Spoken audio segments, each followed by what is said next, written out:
Everyone talks about getting to 10% body fat, but no one talks about how good 15% actually feels. At 15% body fat, you look lean, athletic, and can still live your life. You can go out with friends, enjoy dinners with family, while keeping your energy and hormones in check. Most guys either stay stuck at 20% body fat or go too extreme chasing 10% and burn out. Hitting 15% body fat is that sweet spot where you look great, feel great, and can actually sustain it long term. The problem? Most people completely mess up the process of getting to 50% body fat. And I did too. I learned it the hard way. So to save you from making the same mistakes, here are 7 things I wish I knew before hitting 50% body fat. Lesson number 1. Losing fat faster will not always make you look better. When I first tried to get leaner, I thought the faster I would lose my body fat, the better I would look. But what I actually noticed was the opposite. As I was cutting calories, I was getting lighter but not looking leaner. My muscles looked flatter, smaller, and I lost that full athletic look that I wanted. That's because a lean, healthy physique does not just come from losing fat. It comes from keeping muscle as you drop body fat. Most people lose both fat and muscle on the way down, making them just a smaller version of themselves. And before you know it, you get stuck in that weird skinny fat body type. So the goal is not to lose weight or even body fat fast. It's to lose fat slow enough so that you hold onto your muscle and look lean. I'm not saying you should move slow like a turtle, but be reasonable. In a 2011 study, researchers compared 2 different weight loss rates. One group lost about 1.4% of their body weight per week, and the second group lost weight at half that pace, around 0.7% per week. The slow weight loss group didn't just maintain muscle, they actually built muscle and strength while losing fat. That's powerful because how much muscle you carry impacts how lean you look at any body fat percentage. Here's an image of me at 18% body fat when I had little muscle, and this is me at 18% body fat with more muscle. Big difference. A good weight loss target that promotes muscle retention while losing body fat is to lose around 0.5 to 1% of your body weight per week. For an 80-kilo guy, that is losing between 0.5 to 0.8 kilograms weekly. It might sound slow, but it is the difference between looking skinny fat versus looking lean and muscular. Lesson number 2. Your strength in the gym is muscle retention insurance. Next to having a sustainable fat loss rate, you also need to protect your strength in the gym. Because here's the truth. If you can keep your main compound lifts roughly the same while in a calorie deficit, you're not just losing weight, you are recomping, getting leaner, sharper, and more muscular. A calorie deficit combined with structured resistance training is the golden formula for a real physique transformation. And this isn't just bro science. A 2010 meta-analysis found that people who combine a calorie deficit with 3 to 4 times per week of resistance training retained up to 39% of their lean muscle mass, while those who dieted without lifting weights almost lost 3 times more muscle on average. In another classic study, researchers found that men who lifted weights during an 8-week calorie deficit maintained a higher resting metabolic rate, while the group that was in a calorie deficit without training experienced an 8% drop in their metabolic rate.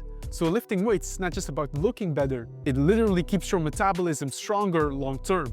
Here is the formula that works. Train 3 to 4 times per week with heavy compound lifts. Focus on progressive overload, maintain strength, and do not chase fatigue. For nutrition, stay in a 20 to 25% calorie deficit and keep protein high at least 1.6 grams per kilogram of your body weight. That's exactly how my online coaching client Sylvester from Florida was able to transform his physique. From 40% to 15% body fat in 1 year using the principles I discussed today.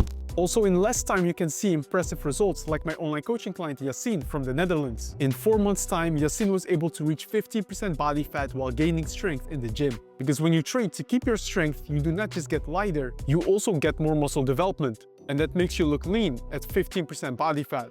If you want to approach your fitness the smart way without wasting months guessing what training split or diet actually works, this is exactly what I help my clients with in my one-on-one online coaching service. I'll design your custom workout plan, tailored nutrition strategy, and handle all the adjustments as your body changes. You'll have direct weekly check-ins with me, monthly video calls, and daily tech support. So you are never unsure about your next step. This is not a cookie-cutter plan.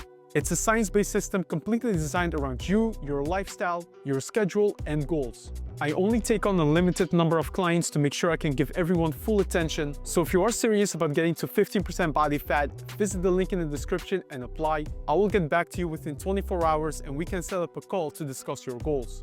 Lesson number 3. Cardio helps less than you think. Steps matter more. Most people think the way to get lean is to run more or do endless high-intensity interval training classes until they are drenched in sweat. But when your goal is to reach 15% body fat, the mission is not to see how tired you can get. It's to find something you can consistently do without ruining your recovery. And that's where walking beats most forms of cardio.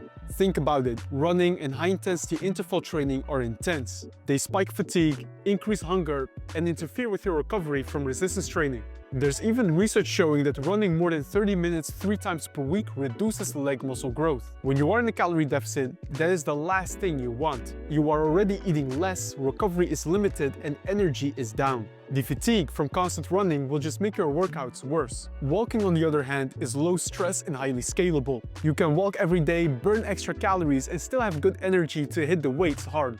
A study by a German university shows that adding as little as 25 minutes of walking per day improves fat loss progress by 20%. So instead of 2 HIIT classes or runs every week, go for an additional daily 30-minute walk. It is easier to stick to and boosts your fat loss progress more.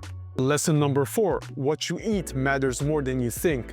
There is a popular nutrition philosophy known as if it fits your macros. As long as you hit your calories and protein for the day, you can technically eat whatever you want and still lose fat.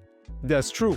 Dr. Mark Haug, a nutrition professor at Kansas State University, proved it by eating mostly Twinkies, chips, and protein shakes, while still losing 27 pounds in 10 weeks, simply by maintaining a calorie deficit. But here's what the experiment does not show. Your hunger will be through the roof. Research on the satiety index found that whole unprocessed foods like potatoes, oats, and fruits are up to 4 times more filling than processed snacks of the same calories. In practice, that means the foods you consume directly determine how easy it is for you to maintain a calorie deficit. Filling, high-volume foods like lean meats, whole grains, vegetables, and low-fat dairy make fat loss feel almost effortless, while calorie-dense, low-satiety foods make it a daily battle. So yes, you can fit some ice cream into your fat loss nutrition plan, but the more whole foods you eat, the easier it is to control your calories, stay satiated, and actually reach 15% body fat without feeling starved. Lesson number 5. Getting leaner changes your hormones, but it is not permanent. When fat loss starts slowing down, most people think they are in a plateau or have developed a damaged metabolism. But what's really happening is called metabolic adaptation. In a study by Columbia University, after the participants lost the first 10% of their body weight, their total daily energy expenditure dropped by roughly 20%, meaning they started burning hundreds of calories less per day than before. This is not metabolic damage, it's just your body becoming more efficient. As you lose weight and get lighter, you will burn fewer calories while training, at rest, and you may move a bit less without realizing. Important hormones like leptin and thyroid also take a temporary dip.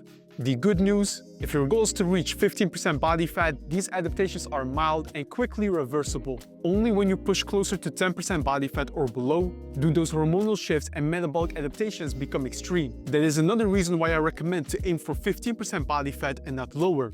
This is more sustainable. Still, it is possible that during your pursuit to 50% body fat, your metabolism adapts a tiny bit. For instance, when going from 25% to 20% body fat, I was able to eat 2,200 calories per day. But from 20% to 15%, I had to adjust my calories to around 2,000 calories per day. I see this with many of my clients as well. For instance, Adela's calorie needs also became different the leaner we got. Recalculating your calorie needs as you drop body fat is part of the process. Lesson number 6. Sleep and stress are the hidden variables blocking your fat loss. When fat loss progress slows down, it's not always your calories. Sometimes the problem is in your sleep and stress management. Research shows that when people sleep 5 hours per night instead of 8 hours, their fat loss progress goes down by 55%. About stress. Chronic stress elevates your cortisol, which increases hunger and makes a calorie deficit harder to sustain. This study found that stress specifically increases the craving for high sugar and high calorie snacks. So if your fat loss is feeling tougher than expected, ask yourself, am I regularly getting at least 7 hours of quality sleep? And is my stress eating into training and recovery? Finally, lesson number 7. You need a plan for what comes after the cut. Most people get to 15% body fat, celebrate, and then jump straight back to eating normally. Within a few weeks, the weight slowly creeps back up again because they fell back into old habits. I do not want that for you. After achieving a nice 15% body fat look, implement a reverse diet. Instead of going into a bulk or maintenance mode after your fat loss phase, gradually reintroduce calories. Add about 200 to 300 calories in the first week after your deficit. Then keep increasing your calories by 50 to 100 per week until you reach your new maintenance. Once your body weight stays stable for 2 to 3 weeks, that's how you know you have achieved your new maintenance. This slower calorie increase gives your hunger hormones and training performance time to stabilize while teaching you how to maintain your new physique. And if you want someone to guide you through every phase, from cutting to maintaining to building, that's exactly what I do inside my private one-on-one online coaching. It's a science-based system tailored around your body, your schedule, and goals. So if you are ready to level up your progress, hit the link in the description and apply. You can become one of the many coaching success stories. And that was all for today's video. I hope you now have a better understanding of how you can get to 15% body fat and better maintain it long term. As always, if you have any questions, feel free to leave them in the comments below. Here above, I have an awesome new video for you, so go ahead and check that out. And I will see you in the next one.